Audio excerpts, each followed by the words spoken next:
writers of Bridesmaids reteam for a brand new comedy called Barb and Star go to Vista Del Mar. Does it live up to Bridesmaids? Let's talk about it.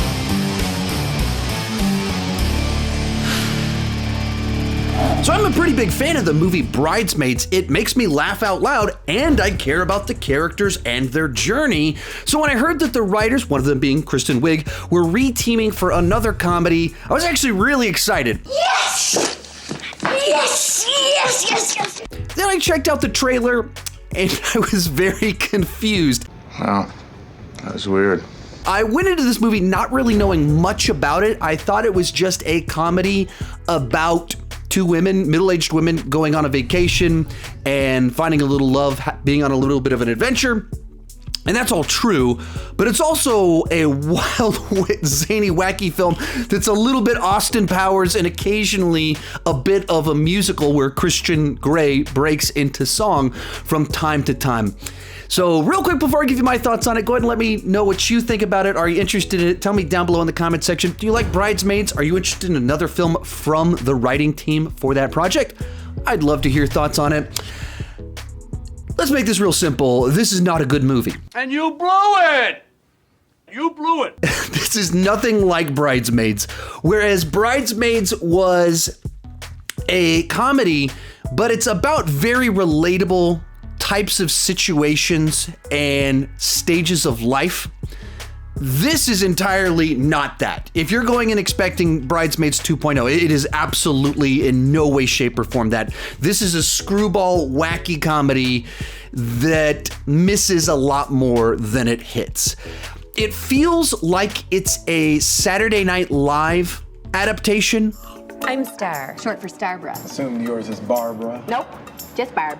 Where it used to be a pretty common thing where they'd take a Saturday Night Live skit and turn it into a movie. So you'd have this concept that works really great with these two characters or whatever that you're interested in, and they find a way to like stretch that out for 90 minutes.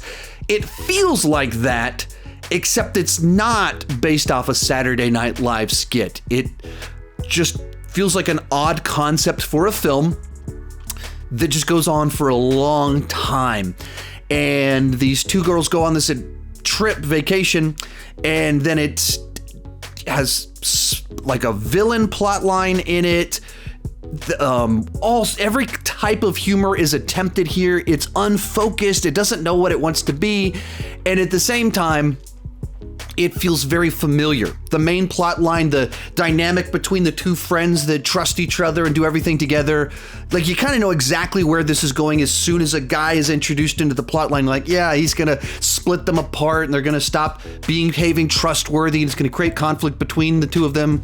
Yeah, I mean, that's exactly where this goes. So while these particular moments are unpredictable because it's so weird and out of the blue, a lobster might start talking to you or they might break into song, the plot line itself plays out exactly how you think it's going to play out. As for the humor, I mean, it's like 8 out of 10 jokes just flop. They just don't work. And it's trying way too hard to be kind of raunchy without being raunchy. It's trying to be shocking, but not that shocking. It doesn't want to cross any lines. It's like a very safe version of doing raunchy humor. And it just does weird stuff while it, but not consistently. Random weird things will happen, but then other times it'll try and do the Paul Feig Bridesmaids thing where two people are just sitting there having an awkward conversation. But it just doesn't really work here. Like there's a section here where for like 3 minutes straight, the two lead characters have a conversation about this girl named Trish and they think it's the perfect name and they like tell this whole long story about her life, but they're just making it up and it's just two people riffing like 2-3 minutes straight. And none of it's clever, none of it's witty. It's just like improv comedy right in front of you and it doesn't work in this context. Oh, that didn't work. And then, say 8 out of 10 jokes flop. 1 out of the 10 is amusing. It's so weird that you're like, huh, okay. Oh, that was so out of left field. You caught my attention that I don't know that I'm laughing at this, but I appreciate that you did something that weird. And this one seems to work in this context. And then 1 out of 10 jokes made me laugh. 1 out of 10 attempts, I actually kind of laughed or chuckled at something, and then it would do something just cringe-inducing. Something just so like, oh, this is obvious, it's lazy, like what, yeah, I mean, it's a basic fart joke. You said the word fart and you think that's a punchline to a joke. It's not. My kids think that's a punchline to a joke, not someone else.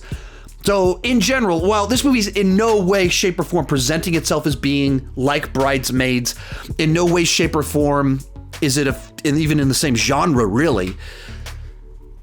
It is from the same writers, and whereas Bridesmaids is like so clever, witty, relatable, and well executed, this feels lazy. It just feels like a bunch of gags thrown together with a shoestring of a plot line. You've made a huge mistake. And it tries a lot of stuff and almost all of it fails. Occasional chuckle here and there, occasional thing that's so weird that it puts a grin on your face. But I'm really surprised they actually made this movie.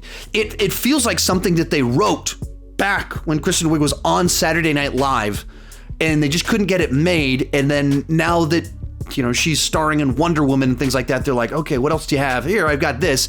And then they greenlit it. Like even some of the pop culture references in it, some of the technology feels a little bit dated. They go to a rave at one point in time, and My Heart Goes On plays. And so it's even like old dated music is used. So very odd film. Bizarre. I wouldn't call it boring because it's so weird that it's like watching a train wreck. Stuff just keeps happening and you're like, what else? What is going to happen next? I can't imagine rewatching it. I don't recommend the film. That's awful. Just awful.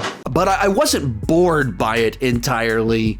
So take that as you will. Not a good film. Very disappointing follow-up to Bridesmaids, because that movie was so good and this is so not good. Overall, I'd give it like a C- on the entertainment scale. I don't know, like a 4.5 out of 10, 5 out of 10, something like that. I do not recommend this film to anyone, though there is a certain amount of novelty to watching such a bizarre concoction. Actually, once at the beginning of the movie,